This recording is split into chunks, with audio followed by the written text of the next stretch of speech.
So July sucked. Let's talk about it. So due to a myriad of different issues, personal issues, familial injury issues, I'm looking at you, mother, and other things like that, July was my worst reading month ever, and my worst productivity month throughout this entire year, and also my worst mental health month all year, all wrapped up in one. July. So today we are going to be talking about the books that I read or didn't read in July. So in the month of July, I finished 12 things and I only DNF'd one thing. And I know what you're saying, Joe, that sounds pretty good to me, but the numbers don't lie. I only read 2,083 pages in the month of July. I'm glad that I read anything at all. July was a struggle bus. I was the captain of the Struggle Express. I also read some fan fiction last month for the fanfiction readathon, and because I can't calculate page numbers on those puppies, I have word counts for the fanfiction. So for the fanfiction, I read 454,000 words, which is a lot of words to read for one little cheeky little readathon. I'm still not happy with it. I'm not happy about it. July sucked. Anyways, in terms of genre, I read 1 mafia romance. I read 5 fan fictions. That was the majority of my reading.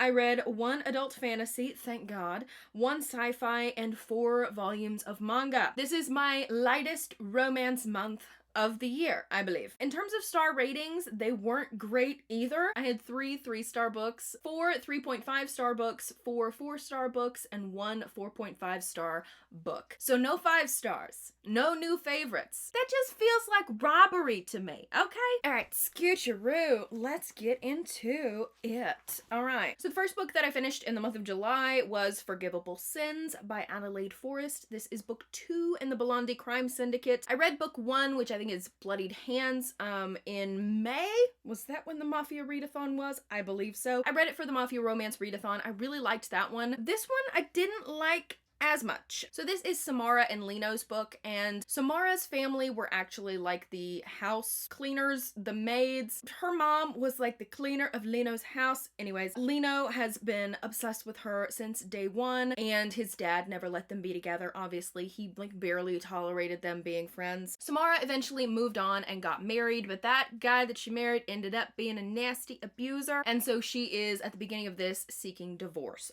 Obviously, you go Samara. Okay. Lino, who is still Samara's best friend, decides that this is his time to shine. So this is kind of like a second chance, kind of like a friends to lovers. There is a trigger warning for abuse and SA, so just be aware of that before going in. I really liked this one up until the point where Samara started unironically calling Lino my stallion. I couldn't get over it. I couldn't get over it. And then when the My Stallion bullshit started to enter into the bedroom conversations, I just would like my dirty talk to be a little bit less equine. We need to leave the barn animals in the barn. Bedroom, farm, 2 completely separate things. Horses stay on the pasture. And plus, when we got to the 3rd act breakup, it was pretty much solely based on miscommunication, and I cannot stand miscommunication. I can't stand it, okay? Anyways, I gave that one 3 stars. I was okay with it. Next, we're gonna get into the books, the fan fiction that I read for the fanfiction readathon. I started out with Remain Nameless by Hey Jude 19. This is a Dramini fanfiction because that's pretty much all I read in the fanfiction department is Dramini. I can't get enough of it. I can't help it. I am a simp. Okay, this is a kind of cozy coffee shop chance encounter situation where Draco has been going to this same coffee shop every day at the same time for 4 years. He has some trauma, so he is suffering from some nightmares because of the war, you know. So one night he wakes up from these nightmares a little bit earlier than normal, and he decides to go ahead and go to the coffee shop. And who walks in at this different time than his normal time, coffee shop time, but Hermione Granger. And of course, he's like, this is interesting. And he keeps going to the coffee shop at that same time every single day. And from that, they form this kind of tentative coffee date every day. I would say nothing romantic happens between them until you're about 40% of the way into the fic. So it's large in charge and it's slow. But it was really, really good. I really enjoyed it. I really liked watching both Hermione and Draco kind of tiptoe around each other because they're not 100% sure of the intentions of the other or the thoughts of the other. And neither one wants to kind of take that next step over and put themselves out there and be vulnerable. I did think it was entirely too long. I got to about the 3/4 point of this fic and I was just kind of skimming a little bit because I feel like some of the scenes toward the latter half were very similar to some of the scenes toward the earlier parts in the book, so it felt like we were kind of repeating these same issues that we had already solved previously, but I did end up giving this one 4 stars. I really liked it overall, and I would definitely recommend it if you're a Hermione girly. Next, I read Dream a Little Dream of Me by the Moon Moth. This is a Raylo fanfiction, which I'd never read before. This is kind of like in the one-shot territory. It's only like 16,000 words, and it's literally 5 scenes of them banging it out. Enemies to lovers. That's literally all it is. I enjoyed it for what it was. I gave it 3 stars. Next, for the fanfiction readathon, I read Until the Ink Runs Dry by Akio Mjolnir. This was an interesting one because it's set a few years after the war, and Hermione has taken over the job of trying to get her Slytherin classmates out of Azkaban, and the entirety of the fanfiction is told in letters from Draco to Hermione, between them.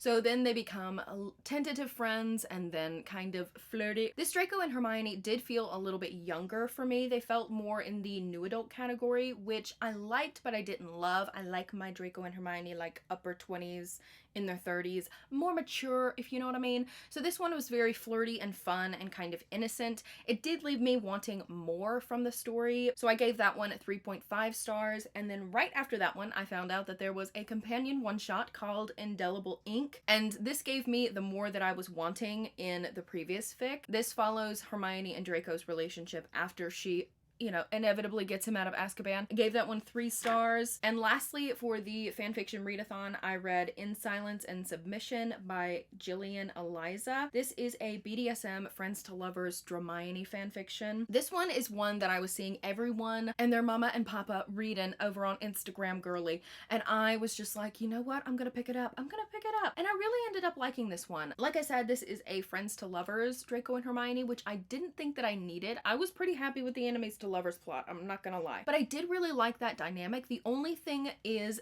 that I wanted more from the transition from friends to lovers. It felt like we went from, hey, we've been friends for years, to, oh my god, we're fucking now. You know what I mean? I also really loved the friend group in this. It's almost like Harry and the gang meets the Slytherins, and they're all smushed together and they're all buddy-buddy, and that was fantastic. I just wanted more from that as well, but I did end up giving that one 4 stars. Next, I finally tackled big bottom bitch right here. Valor by John Gwynne. This is book 2 in the Faithful and the Fallen series. I put this one off for so long, but I freaking loved it. I loved it so much. So at the beginning of Malice book 1, Corbin is training to become a warrior, but he finds himself smack dab in the middle of a prophecy, as the chosen one does. So this prophecy tells the coming of the second god war between these 2 gods, Elion, who is known as the absent god, and Azeroth, who is like the big baddie. And in this prophecy, there will be 2 avatars, the avatar of Elion and the avatar of Azeroth, and they will fight to the death.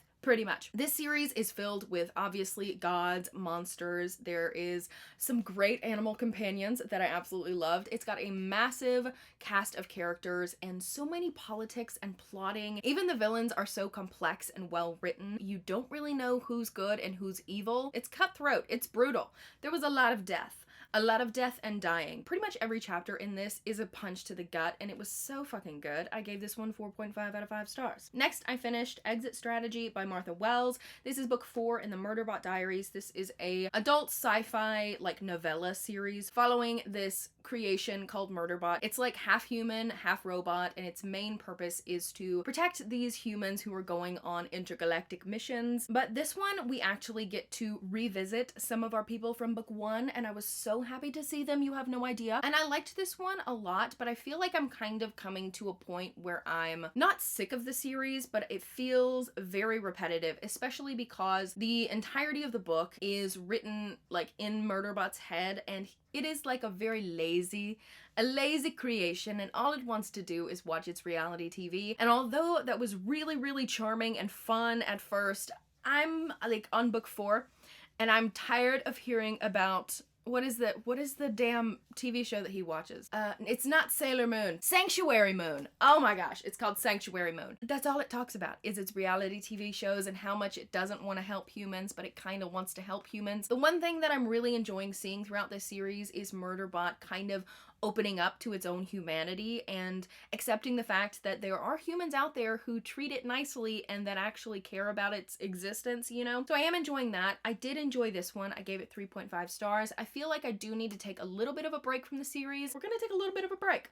We're gonna take a little bit of a breather. And then the last 4 things that I finished in the month of July were the first 4 volumes of One Piece. I have started my One Piece journey. I got a Shonen Jump membership this month, and so far it has been worth every fucking penny because I have read the first 4 volumes of One Piece. If you don't know what One Piece is about, it is about this young man named Luffy, young teen named Luffy. I don't know. His age is ambiguous. I have no fucking idea. I haven't done research for this. I don't know. This dude named Luffy who sets out on this quest to become the next pirate king and to find this super cool pirate dude's treasure known as the One Piece. Where I'm at in the story, he is still gathering his crew and making his way to the Grand Line. I'm really enjoying it. I thought that it would be kind of slow or kind of dated, but I'm having so much fun. Luffy is such an amazing character. He's not only goofy, but he's also really endearing and cares about the people around him. Nami is fantastic. She's sassy, she's fun, she hollers at people. I love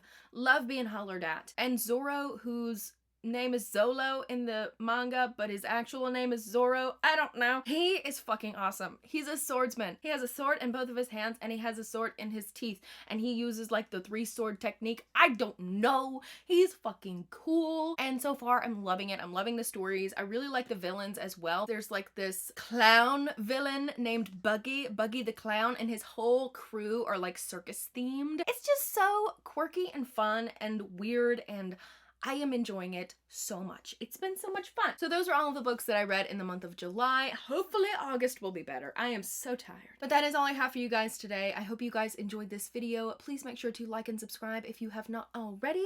I hope you have a fan-fucking-tastic day, gorgeous, and I will see you next time.